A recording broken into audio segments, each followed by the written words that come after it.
চলে এসেছি মাছ ধরার এখানে। আমাকে ওই পাশ থেকে একজন ফুল দিচ্ছে, এই দাও। উফ, দাঁড়াও, দাও দাও,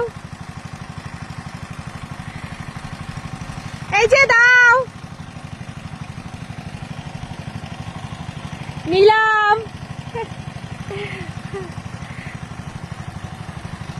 জায়গাটা দেখাই।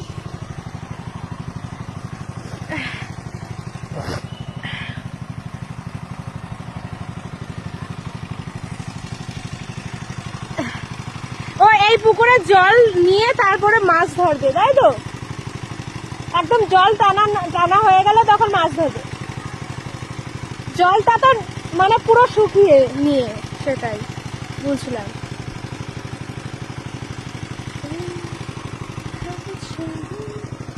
শুধু সবুজে সবুজ।